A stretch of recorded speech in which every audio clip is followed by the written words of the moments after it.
다차원 배열부터 설명을 드릴게요. 이제 배열을 설명드리고 있었는데, 배열은 뭐 우리가 1차원, 2차원, 3차원, 4차원, 5차원 뭐 원하는 만큼 쓸 수 있는데 대부분 우리가 많이 쓰는 건 1차원 배열이고요. 좀 더 많이 쓴다. 2차원까지는 써요. 왜냐면 2차원은 행렬 개념이니까 써요. 근데 그 이후 3차원, 4차원은 쓰는 거 본 적이 없어요. 쓰는 거 본 적이 거의 없습니다. 그렇지만 가능은 해요. 요 개수가 두 개로 제한이 되어 있는 건 아니고 늘리면 늘릴수록 3차원, 4차원도 만들 수 있는데 쓸 일은 별로 없습니다. 그래서 최소 1차원, 2차원 배열은 많이 쓰니까 이제 익혀 두시면 되겠고, C and C++에서 다차원 배열도 연속적인 공간으로 할당이 됩니다. 그러니까 우리는 매트릭스 3x3 하면 이런 모습을 상상하죠. 머릿속으로는. 그렇죠? 근데 실제로는 이렇게 하나의 연속된 공간으로 되어 있습니다. 이렇게 연속된 공간이 되어 있어야 배열에서 말하는 임의 접근이 되겠죠. 2차원 배열에서도 3차원 배열에서도 다 임의 접근이 됩니다. 그래서 우리는 머릿속으로 이렇게 생각하고 이제 이런 걸 생각해요. 예를 들면 아니구나. 제가 처음에 자바에서 게임 갖고 할 때는 마인스위퍼 만들었었는데 이 마인스위퍼 게임 아시죠? 그러면 이 마인스위퍼 게임을 하려면 이 보드, 이 판을 나타내는 정보를 유지해야 되겠죠. 그러면 이 판은 정수 2차원 배열로 나타낼 수가 있습니다. 정수 2차원 배열로 나타내겠고, 요 각각의 폭탄이 있는 위치에는 뭐 마이너스 1로 표시하고, 그 마이너스 1로 랜덤하게 예를 들면 10개다. 10개, 이게 10개라는 거죠. 폭탄이. 그렇죠? 그럼 10개를 랜덤하게 배치한 다음에 쫙 훑으면서 요 값들을 세팅해 주는 거죠. 요 주변에 2개. 이거 가지고 이제 마인스위퍼 게임을 만들 수 있죠. 이런 거는 이제 2차원 배열로 이렇게 만들 수가 있습니다. 마이너스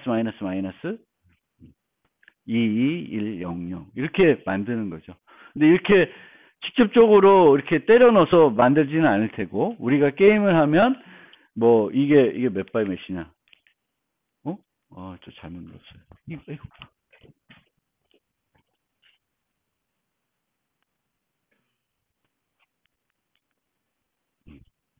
이게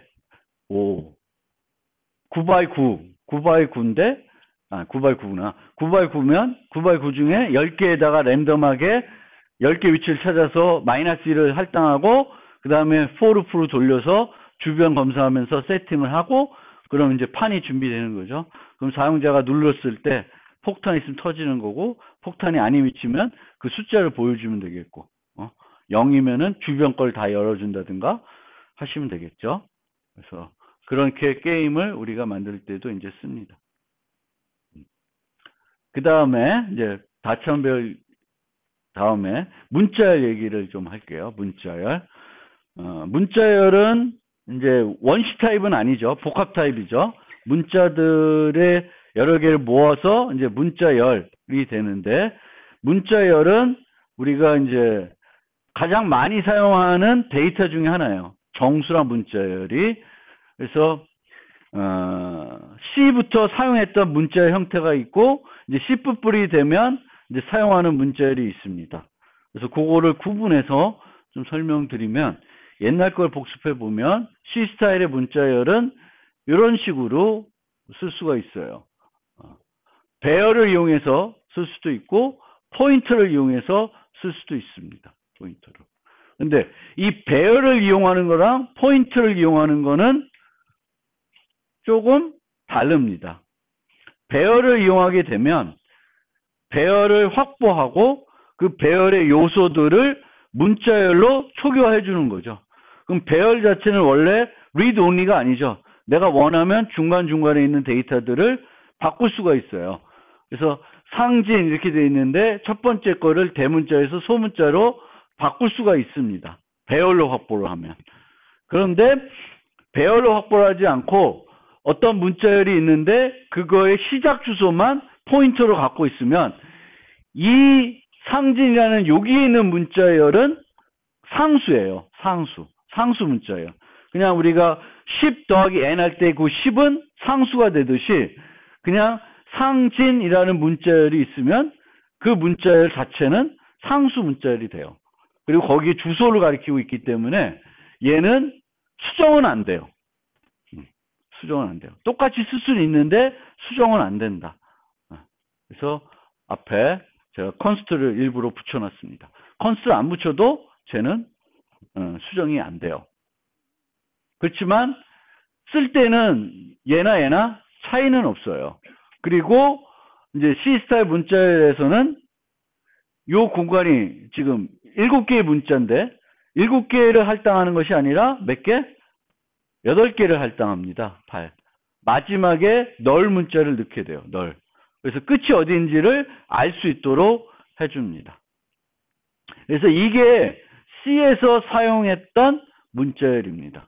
근데 C++는 문자열 자체를 객체로 모델링할 수가 있겠죠. 그리고 객체로 모델링하면은 여러 가지 좋은 점이 많아요. 편리한 점이 많고. 우리는 예전에 C에서는 string compare하고 뭐 널 문자가 끝에 있는 점인지 검사를 해야 되고 그렇게 프로그램을 해야 되는데 이 문자열은 객체로 모델링하게 되면은 아주 심플하게 우리가 객체지향적으로 이 문자열을 처리할 수 있습니다. 그래서 C++에서는 물론 C를 포함하고 있기 때문에 앞에서 설명한 이런 방법의 문자열을 쓸 수 있습니다. 근데 쓰지 마세요, 이제. C++를 하면. C++에서는 string이라고 하는 라이브러리에 클래스가 있고 이 string이라는 거를 통해서 처리를 해주시면 돼요. 요 선언할 때만 이렇게 하시면 돼요. std string name 상진. 그리고 나서 쓰는 거는 똑같아요. 예전에 C에 썼던 거나 아니나 똑같이 쓸 수가 있습니다. 그리고 여기서는 끝에 널 문자가 없어요. 널 문자가 없어요. 대신에 이 스트링은 뭘 유지할까? 널 문자가 없는 대신에 문자열의 길이 정보를 상태로 유지하고 있어요. 0으로 우리가 늘 계산하는 게 아니라 렌스라는 함수로 계산하는 게 아니라 그냥 데이터로 갖고 있습니다.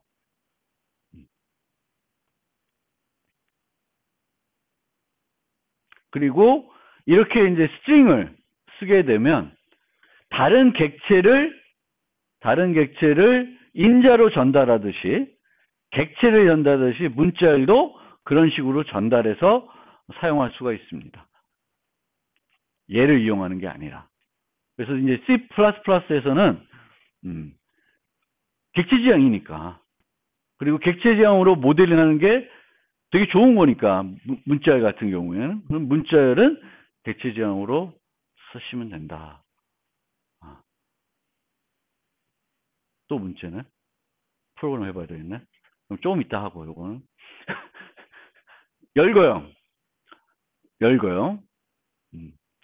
열거형은 타입에 존재하는 모든 값을 나열해서 정의하는 타입입니다.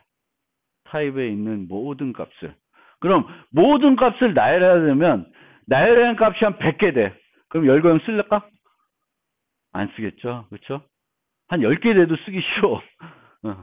근데 한 12개는 쓰는 것 같아. 월 정보, January, February. 그 이상은 별로 안 써요. 그러니까 열거형을 쓴다는 거는 그 타입이 갖고 있는 값의 종류가 몇 개 안 된다는 거예요. 몇 개 안 될 때는 열거형을 정의합니다. 그 열거형을 정의해 쓰는 게 좋은 이유는 새로운 타입을 만듦으로써 그 타입은 딱 무슨 값만 가질 수 있어요. 요 4개의 값만 가질 수 있는 거죠. 엉뚱한 값을 가지지 않는 거지. 우리가 인트로 방향을 처리할 수 있는데 인트를 쓰면 인트는 마이너스 얼마에서 플러스 얼마까지 다양한 값을 가질 수가 있죠. 그렇죠? 그러면 잘못 계산하다 보면은 엉뚱한 값을 변수가 가질 수가 있어요.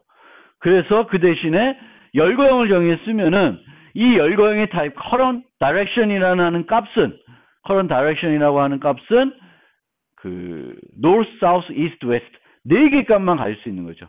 그러니까 오류가 날 확률이 적죠. 엉뚱한 값을 가지고 있어서 인트로 모델링했을 때. 그리고 기본적으로 C에서는 얘네들을 뭘로 모델링해요? 정수로 모델링하죠. 그래서 맨 첫 번째 값이 0, 1, 2, 3이 할당이 됩니다. 그리고 C에서 또 C부분에서 이렇게 쓰게 되면 이 north, south, east, west라고 하는 식별자는 광역적으로 사용이 되는 식별자가 돼요. 그래서 다른 데서 여러분들이 north, south, east, west를 다른 용도로 못 쓰게 됩니다. 이름이 중복되니까. 그래서 그런 문제가 있고요. 여기서 0이 되는데 내가 예를 들어서 gen equal 1 하게 되면은 얘네들의 값은 여전히 정수가 할당되지만 항상 얘는 요 전값에 뭐 플러스 2라는 값을 가지게 되죠. 그래서 1, 2, 3, 4 이렇게 갖게 되는 거예요. 그래서 equal 1 할 수 있고 equal 1을 안 하면 기본적으로 뭐부터 시작한다? 항상 색인이 0부터 시작하듯이 0으로 시작을 합니다. 그래서 C스타의 열거의 문제점은 요 이름들이 광역적인 이름을 가지게 되겠고요. 그러면 내가 이름을 또 활용하는데 제약이 돼요. 우리는 항상 이름을 중복해서 서로 충돌이 안 되면 또 쓰고 또 쓰고 또 쓰고 싶어요. 계속 이름 쓸 때마다 노스 01, 노스 02 이렇게 쓰기는 싫다는 거예요. 그래서 C++에서는 요 이넘 다이렉션 사이에다가 클래스라는 용어를 넣을 수 있게 해놨어요. C++11부터는. 그래서 클래스를 넣게 되면 North, South, East, West가 광역적인 이름에 들어가지 않아요. 요 열거형 안에서만 쓰이는 겁니다. 그러면 다른 데서 그냥 North 쓰면은 몰라. North가 어디서 정의되어 있는 거야? 그래서 North는 어디에 정의되어 있는 거예요? Direction이라는 데 정의되어 있는 거예요. 그래서 East, North 쓰고 싶으면 요 앞에다 direction 땡땡 east 쓰는 거예요. 요 땡땡이 스코프를 해결해주는 연산자인데 east가 어디에 정의되어 있다? 이름이 direction이라는 열거에 정의되어 있다는 거예요. 그러면 나 귀찮다. 예전에는 그냥 east 썼는데 이제는 앞에 이걸 붙여야 된다.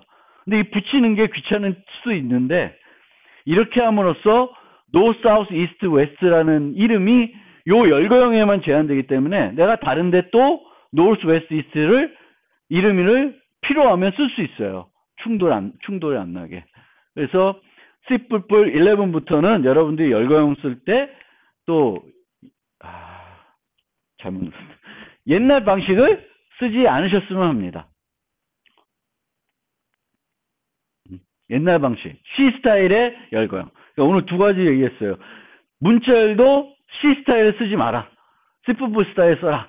C++ 스타일은 라이브러리에 있는 string을 이용해서 문자열을 처리하라는 거고요. 열거형이 필요하면 열거형 정의해야 돼요. 그래야지만 코드의 오류를 줄일 수 있어요. 그래서 열거형을 쓰는 건 되게 좋은 거예요. 언제 열거형을 쓰냐? 타입에 가지는 값의 개수가 10개 미만, 적을 때 걔를 다 나열해서 정의하는 거예요. 그때 요 클래스라는 요 이름을 집어넣으면 C++11을 집어넣으면은 이제 돼요. 마찬가지 여기서도 이제 새로운 거에서도 기존 문법은 다 쓸 수 있어요. equal 1 이렇게 쓸 수가 있습니다. 근데 항상 쓸 때 이제 요걸 써야 되니까 그게 약간 번거롭다고 느끼시는 분도 있습니다.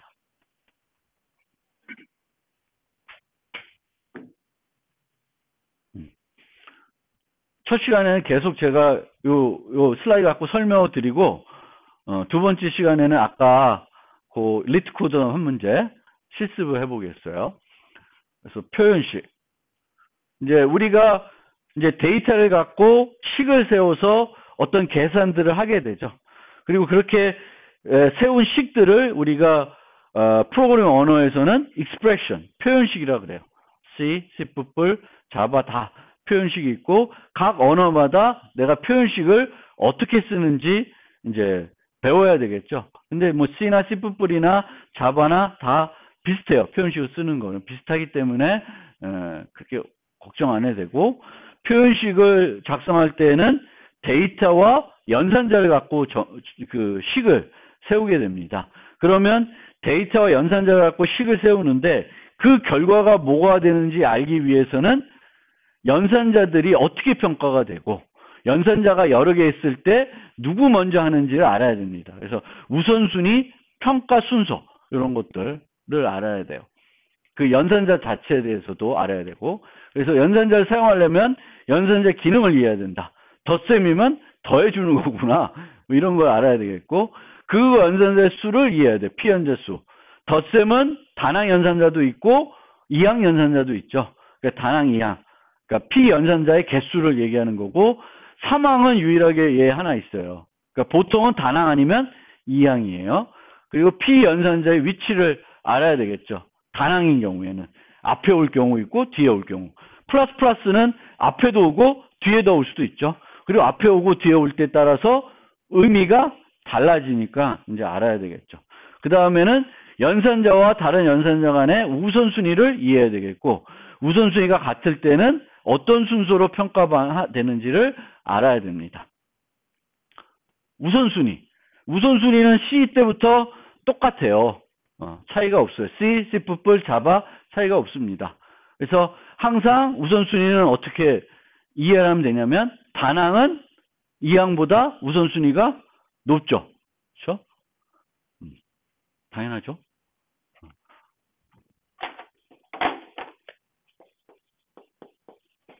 단항, 이항이잖아.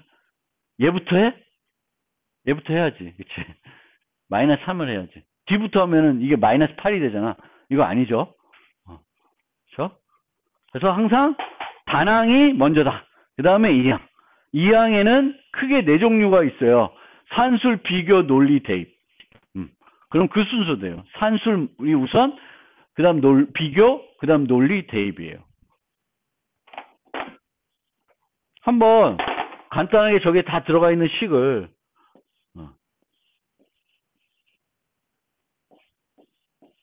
이렇게 놓으면, 이 중에 제일 우선순위가 높은 건 산술 더하기예요. A 플러스 B를 먼저 하겠지. 그 다음에는 요 엔드는 요 두 개를 결과를 알아야 엔드 할 수 있잖아. 그러니까 요거를 먼저 해야죠. 그쵸? 요거. 그래서 비교, 요게 비교죠. 비교. 그 다음에 논리. 그 다음에 대입. 뭐 예를 들면 D 이퀄이면 E 이퀄가 가장 나중에 되는 거죠. 그렇죠? 그래서 이항 연산자들은 산술, 비교, 논리, 대입 요 순서대로 되고요. 산술 중에는 곱셈 계열이 덧셈 계열보다 우선한다. 그렇죠? 곱셈 계열들은 동일한 우선순위를 갖고 있어요. 2 나누기 3 곱하기 3.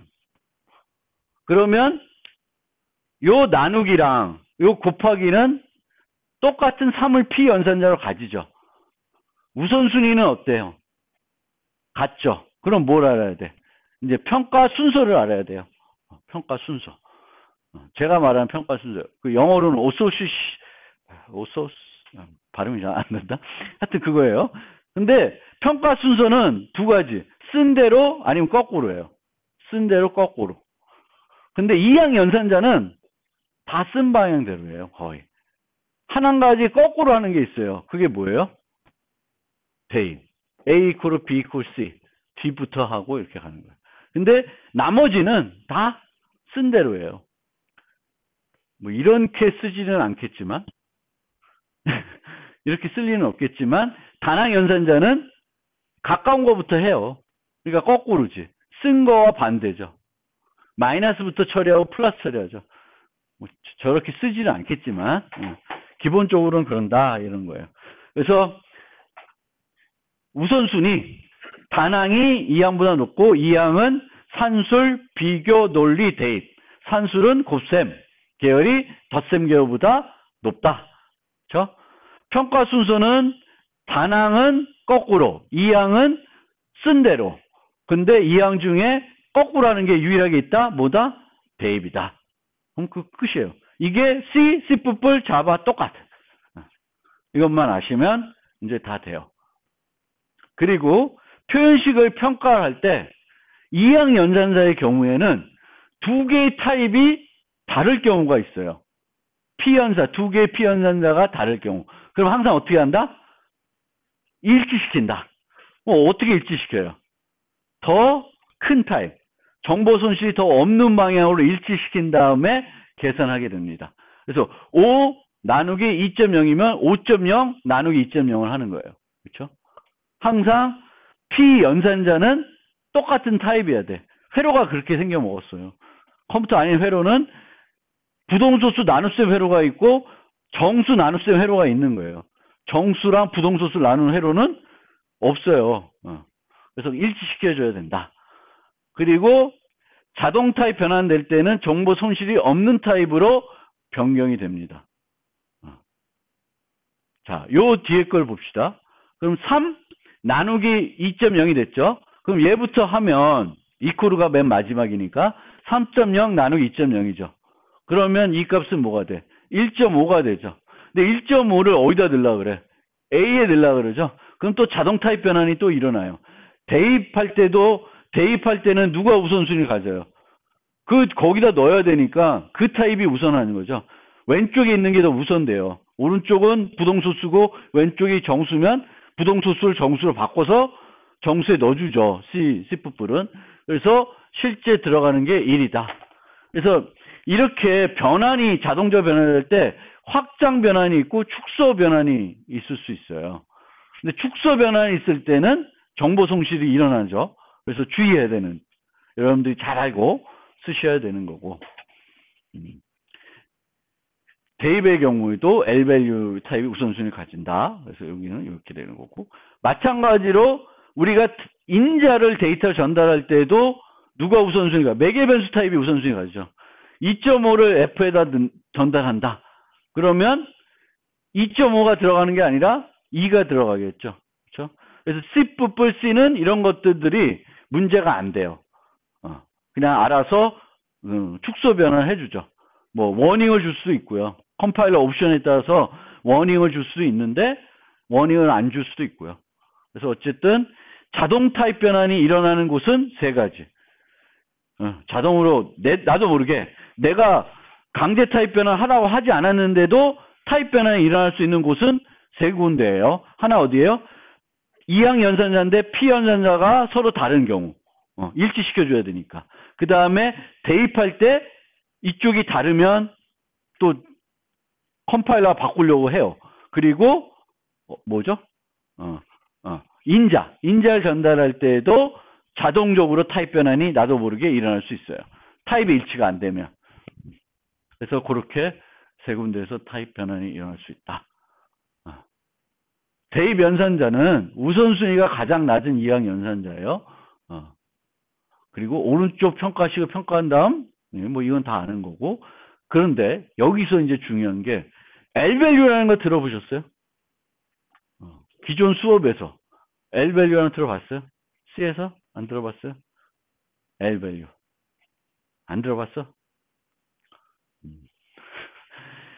L밸류는 왼쪽, 대입 연산자 왼쪽에 올 수 있는 거예요. 대입 연산자. 아무거나 대입 연산자 왼쪽에 쓸 수 없어요. A 곱하기 B 이퀄 4. 문법적으로 틀려요. 왜? A 곱하기 B는 L밸류가 아니에요. 왼쪽에 올 수 있는 값이 아니에요. 변수들은 돼요. 그래서 왼쪽에 올 수 있는 거를 L밸류예요. 그러니까 내가 대입문이 있는 대입 연산자를 이용한 표현식을 쓸 때에는 왼쪽에다가는 L밸류들만 써야 되는데 L밸류 아닌 걸 쓰면 문법 오류가 나겠죠. 그래서 L밸류가 뭔지를 여러분들이 잘 보셔야 돼요. L밸류. 근데 뭐 일반적으로 L밸류는 그냥 우리가 외우는 게 아니라 보면 다 보여. 이렇게 보면 포인터 P가 있을 때 P는 L밸류죠. P 자체도. 별표 P도 L밸류예요. 근데 P 이퀄 100 이거 에러 나요. 이거는 주소를 이렇게 안 돼요. N1은 정수인데 L 밸류고, N3가 어디 갔어? N3는 이제 배열인데, 배열 선택식인데, 얘가 컨스트가 붙어 있으니까 이것도 L 밸류로 쓸 수가 없습니다. 일반적으로 N1, E, 뭐 이거는 L 밸류가 되죠. 그렇죠? 그래서 L 밸류가 되는데, C뿔 가면 L 밸류만 이제 이해하면 되는 게 아니라 더 힘든 게 있어요. R 밸류. L 밸류를 올 수 없는 거를 R 밸류라 그래요. R 밸류를 왜 알아야 되냐? 나중 가면 이 값이 R 밸류인지 L 밸류인지에 따라서 최적화하는 기술이 달라질 수가 있어요. 그게 되게 어렵습니다. 제가 생각할 때도. 근데 C뿔에서는 C뿔 11에는 혹시 본 사람 있는지 몰라도 요거 2개짜리가 생겼어요. 2개짜리. 인자를 전달할 때 int A 이 참조 레퍼런스 말고 2개짜리가 생겼어요. 2개짜리. 그걸 universal reference라고 하는데 저거 이해하려면 머리 아픕니다. 근데 저거를 이해하려면은 R 밸류를 이해해야 돼요. 근데 지금 오늘 이 순간에는 L 밸류라는 게 있고 R 밸류라는 것이 있는데 어떻게 이해하냐? L 밸류는 어디에 올 수 있는 거? 대입문 왼쪽에 올 수 있는 건 L 밸류예요. 대입문 왼쪽에 올 수 없는 것들은 다 R 밸류입니다. R 밸류인데 나중에 이 R 밸류들을 우리가 최적화하는데 활용하게 됩니다. R 밸류들은 보통 임시 밸류예요. 임시값들. A 곱하기 B. 예를 들면 X 이퀄 A 곱하기 B 하면 A 곱하기 B라는 게 어떤 값을 가지겠죠. 이게 10이든 20이든. 그 20이라는 값은 얘한테 저장되고 나면 이 20이라는 값은 버리는 값이에요. 그래서 이 버린다는 걸 알기 때문에 얘를 이용해서 뭔가 최적화를 한대요. 어려운 얘기니까 저거는 후반부에 객체지향 얘기해서 객체를 얘기할 때 이제 설명을 제가 최대한 노력해서 해볼 텐데 저도 잘 모르기 때문에 여러분이 잘 이해해 주시지. 그러니까 C뿔에서 내가 볼 때 가장 어려운 이야기 중에 하나가 요 C뿔 11, 14에서 어려운 얘기가 요거 같아요. 요거. Universal Reference, R value, L value 그런 게 있습니다. 그리고 요거 A 뭐 이거는 이제 다 알죠. 여기서도 이퀄 연산자가 2개가 있고 한 식에 연산자가 2개 있고 두 연산자가 B라고 하는 동일한 P 연산자 가져요. 그럼 뭐부터 봐야 돼? 우선순위를 봐야 되겠죠.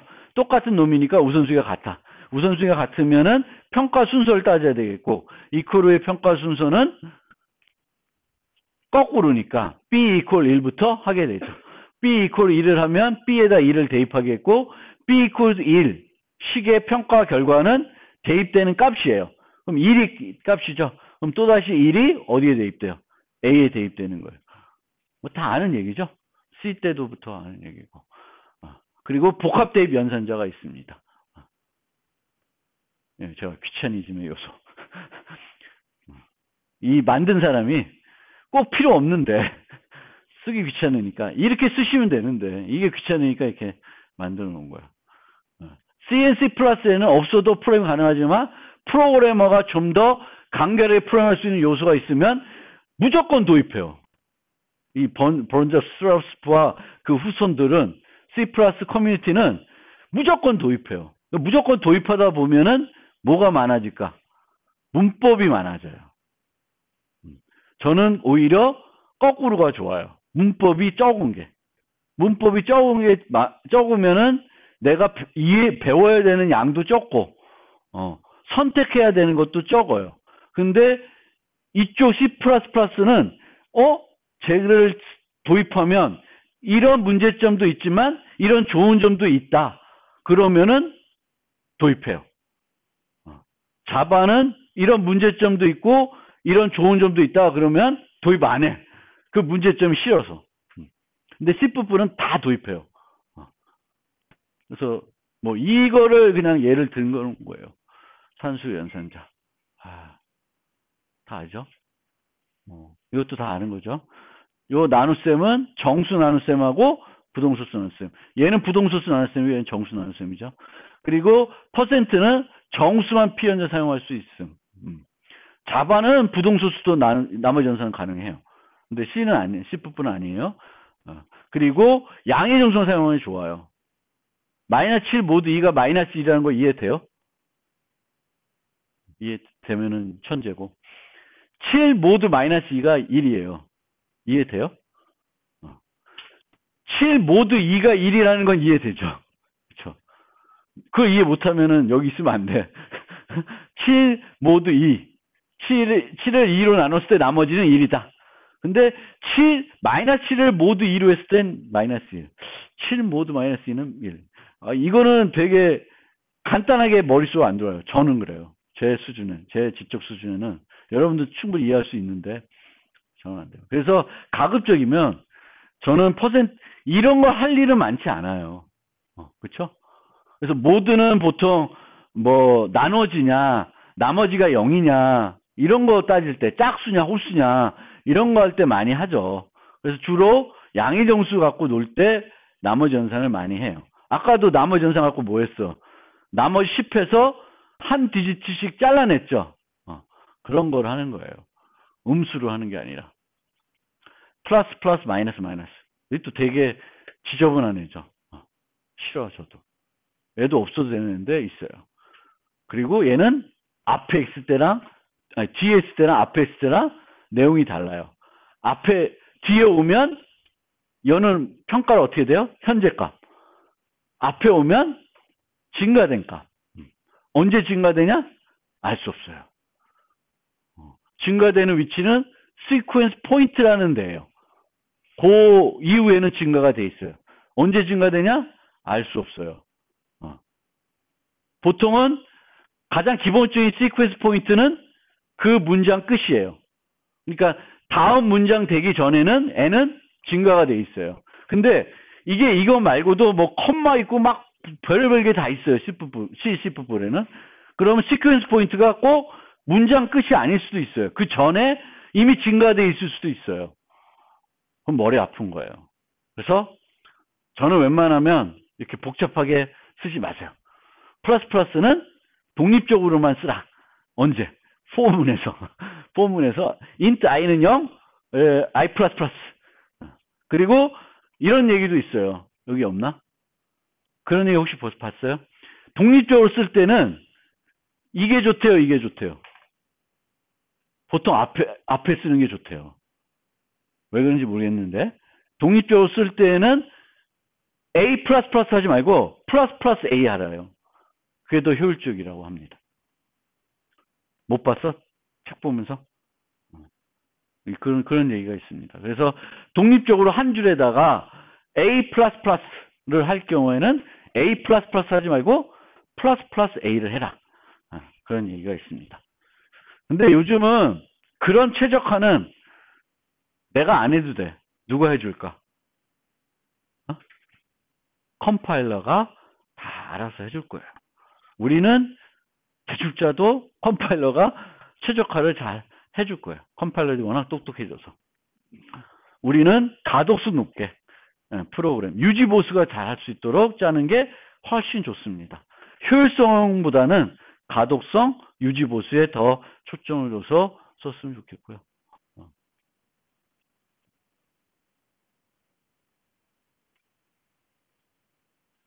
보시면 될 거. 비교 논리. 근데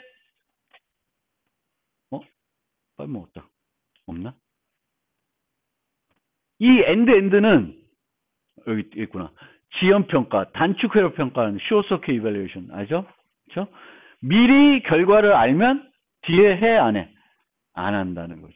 그래서 이 경우에는 A가 0이면 false가 되고 여기가 0이면 false가 되고 이 AND의 특성상 하나가 false면 전체는 무조건 false가 돼서 B 모두 A 안 하겠죠. 0으로 뭘 나눌 수가 없으니까 0으로 나머지 구하는 것도 안 돼요. 그리고 이제 자바를 같이 배울 때 좀 혼란스러운데 불 타입이 이제 C++에는 도입됐어요. C에는 없었어. 근데 C++를 오면서 불 타입을 도입했어요. 그럼에도 불구하고 예전에 C 문법이 그대로 존속돼야 되니까 불 타입이 도입됐음에도 불구하고 이 평가 결과는 불이 아니에요. 뭐예요? 정수가 돼요. 비교식, 논리식의 평가 결과는 C++에서는 여전히 정수다. 0은 false, 나머지는 참. 그렇게 돼요. 그거 하나 주의해 주시고. 비트 연산자.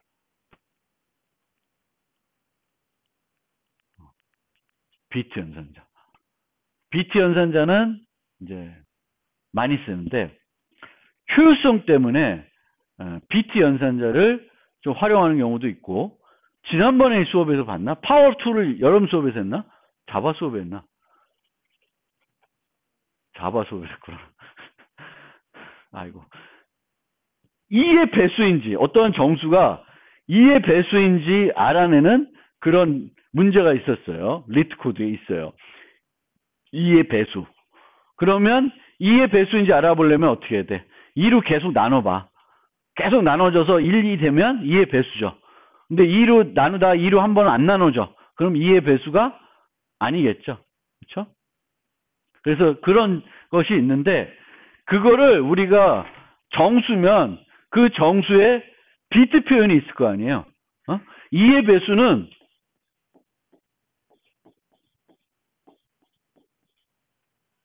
6 같아요. 요것들은 다 2의 배수예요. 즉 2의 배수를 비트로 표현하면 1인 비트가 몇 개? 1인 비트가 몇 개? 딱 한 개 존재합니다. 딱 한 개.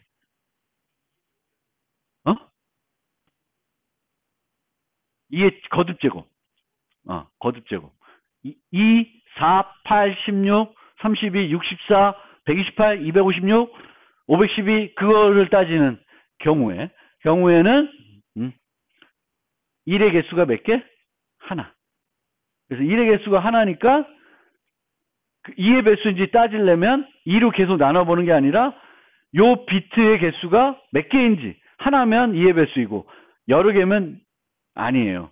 그러면 그렇게 해서 할 수도 있고, 1이니까 요 하나니까 얘랑 얘를 뭐 시프트 이동한 거랑 또 뭐 한 번만 해보면 바로 2의 배수인지 아닌지를 알 수 있습니다.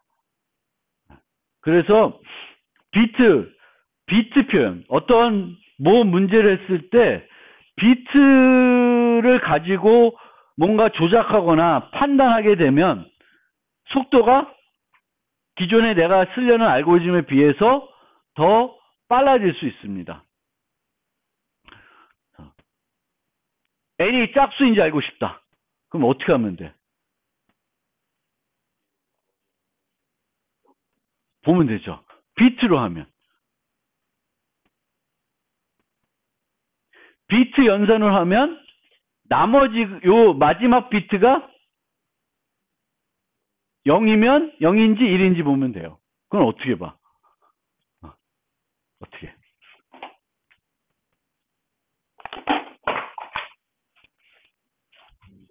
응? 어떻게 할까? 인트 n이 있어요. 얘가 무슨 값을 갖고 있어요. 그럼 n이 짝수인지 홀수인지 보려면 n 모드 2. 이게 한 가지 방법이죠. 또 하나의 방법은 뭘 하면 돼? 이 끝이 1인지 0인지 보는 거예요. 끝이 1인지 0인지 보려면 어떻게 해야 될까? 나머지를 뭘로 바꿔야 돼요, 다? 0으로 바꾸면 되죠. 0으로 바꾸면 이 값은 1 아니면 0으로 되죠. and 0x 01 하면 나머지는 다 0으로 end 되는 거예요. 마지막 한 비트만 1이니까. 그럼 얘가 1이면 이거는 뭐예요? n이 뭐라는 거야? 홀수. n이 홀수라는 거예요.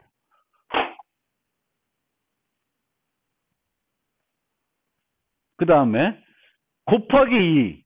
곱하기 2를 하고 싶다. 그럼 곱하기 2를 하면 되죠. 근데 곱하기 2를 하는 또 다른 방법은 뭐 하면 돼? 뭐야? shift. 얘를 이쪽으로 한 비트 이동시키면 곱하기 2가 돼요. 그렇죠? 얘를 하나 하면 0010이 돼요. 12, 0010. 그러면 4. 마찬가지. 0012를 0110 하면 얘 3이고 얘 얼마야? 6이죠? 그렇죠? 곱하기 2. 이쪽으로 가면 뭐가 될까 그럼? 이쪽으로 시프트 하나 하지 말고 이쪽으로 시프트 하면 나눗셈이 되죠. 그러면 나누기 2 하는 거랑 시프트 하는 거랑 누가 빠를까? 시프트가 더 빨라요. 그게 얼마 차이 나는지는 거시기 한데 그래도 우리는 이 비트 연산도 우리가 뭔가 알아두시면 효과적으로 효율성을 높일 때 일반적인 수학 연산, 즉 더하기 빼기 나누기보다 비트 연산을 활용하면 좋다 이거예요. 그러면 좀 더 속도를 빠르게 할 수가 있어요. 편하게 할 수도 있고. 근데 그걸 하려면 비트 연산에 대해서 잘 이해를 해야 되겠죠. 예를 들면 모드 8. 모드 8은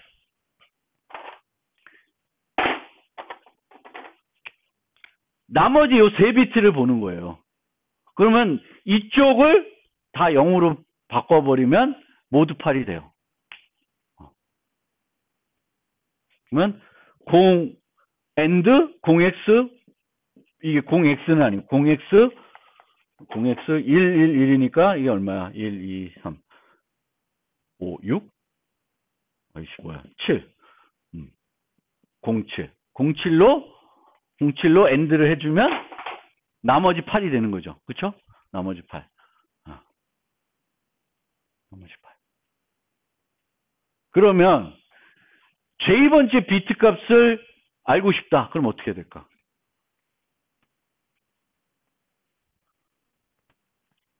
얘가 1인지 0인지 알고 싶어요. 그럼 어떻게 해야 돼?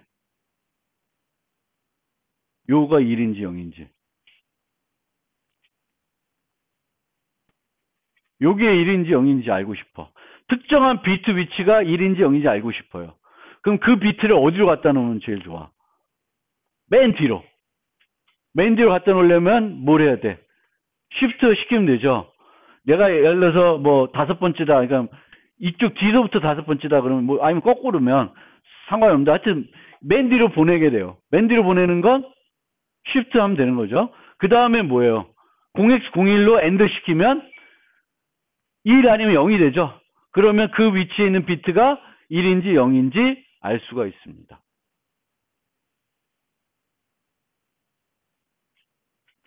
그러면 J번째 비트 값을 1로 바꾸고 싶다. 그럼 어떻게 될까?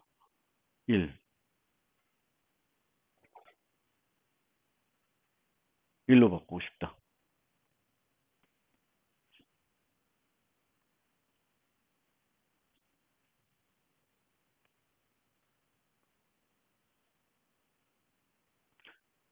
비트 연산 안 해봤냐? C에서?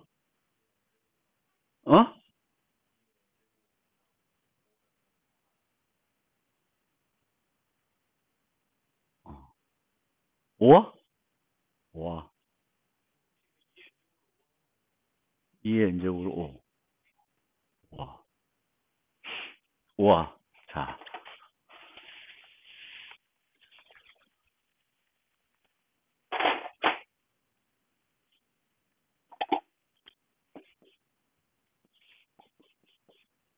이런 게 있어요. X 세모인데, 뭔지 몰라. 뭔지 몰라. 근데, 했는데, 얘는 1이 돼야 되고, 얘는 안 변해야 돼. 그러면, 얘가 뭔지 모르니까, 제일 좋은 방법은 여기 위치가 뭐가 되는 거야? 1 쓰는 거지. 1 써서, 5화 하면, 무조건 1이죠. 얘가 0이든 1이든. 그런데 나머지 애들은 여기가 0이면 0과 x랑 XOR 하면 0이면 0이고 1이면 1이죠.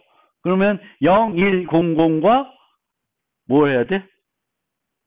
5화 시키면 되겠고요. 아까처럼 2에 n승해도 되고 2를 필요한 만큼 0x01을 시프트 시켜가지고 그 위치에 갖다 놓고 5화 시켜도 돼요. 뭔 말인지 알겠죠? 그래서 내가 특정한 비트를 1로 하고 싶다. 1로 바꾸고 싶다. 그럼 저런 식으로 하시면 되고, 톡을 하고 싶다. 그러면 XOR 해주시면 돼요. XOR은 같은 걸로 하면 뭐가 되고, 뭐 하여튼 그래요. 그래서 여러분들이 이런 거 정도는 좀 이제는 알아두시면 여러 가지 문제를 풀거나 식을 세울 때 비트 연산을 이용해서 어떤 좀 더 효율적인 식을 세울 수도 있어요. 그리고 좀 더 다른 아이디어를 생각해 볼 수도 있어요. 아까처럼 power of 2의 거듭 제곱인지를 판단해 봐라. 그럼 기본적인 생각은 2로 나눠 보는 거예요. 그런데 power of 2 하면 이 power of 2는 2라는 거는 비트로 표현하면은 1인 비트가 1인 게 하나밖에 없구나. 그럼 그걸 이용해서 판단하자. 뭐 이런 거. 4의 거듭 제곱. 4의 거듭 제곱도 1이 하나예요. 근데 걔는 좀 나타나는 위치가 듬성이 되겠지.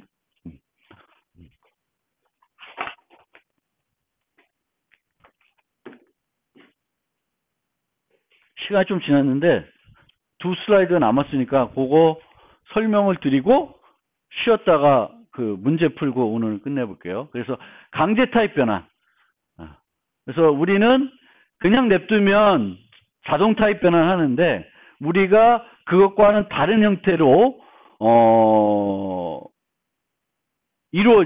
계산을 하고 싶으면 우리가 스스로 강제 타입 변환을 해주셔야 되죠. 해주셔야 됩니다. 그래서 C에서 이제 사용하던 방법은 이 방법이죠. 뭐 이런 형태도 되고 이런 형태도 되는데 주로 이렇게 썼을 거예요. 그렇죠? 그래서 n과 m이 정수니까 그냥 냅두면은 정수 나눗셈을 하는데 나는 원하는 건 정수 나눗셈이 아니다. 그러면은 둘 중 하나만 바꾸면 되죠. 둘 다 바꿀 필요는 없어요. 왜? 하나만 바꾸면 나머지도 자동적으로 바뀌는 거예요. 그렇죠? 그래서 더블 n, 더블 m 이렇게까지는 안 쓴다는 거죠. 근데 C++에서는 되게 길어요. static cast m 이런 식으로 써요. 왜냐하면 C++에서는 cast 하는 게 const cast, static cast, dynamic cast, reinterpret cast, cast 하는 게 다양한 종류가 있고 그 중에 우리가 일반적으로 하는 이런 것들은 static cast예요. 그래서 어떤 형태의 타입 변환인지를 명확하게 나타내기 위해서 이런 방식 대신에 구분하기 위해서 옛날 이런 방식은 그냥 static cast라고 써놔요. 정수를 그냥 W로 바꾼다. 근데 이제 나머지들은 좀 달라요. const는 뭐를 const로 바꾼 건가? 아니면 const를 unconst로 바꾸나? 하여튼 나머지 나중에 설명드리는데 자바, C++은 11부터 나온 건 아니고 옛날부터 C++ 처음부터 나올 때 이 캐스팅 하는 게 다양하게 종류들이 있어서 각 종류들을 명확하게 구분하자라는 이유로 이렇게 구분하고 있습니다. 그래서 C++의 연산자들 이렇게 우리가 볼 수 있습니다. 모르는 거 없을 거예요. 그렇죠? C부터 다 내려온 거예요. C부터 다 내려온 거고 좀 더 특이한 거는 이제 뭐 예전에 C에서는 malloc free 썼는데 이제 new delete라는 연산자를 쓴다는 점이 있고 뭐 나머지는 뭐 다 보시면 알 거예요. 그래서 단항, 이항들 그 다음에 맨 아래 대입. 좀 잘렸는데 콤마 연산자 있고 대입이 있습니다. 그래서 연산자의 우선순위를 달달달달 외우는 건 아니고 그냥 단항, 이항은 산술, 비교, 논리, 대입 뭐 이 정도 이렇게 외우시면 될 것 같습니다. 잠깐 쉬었다가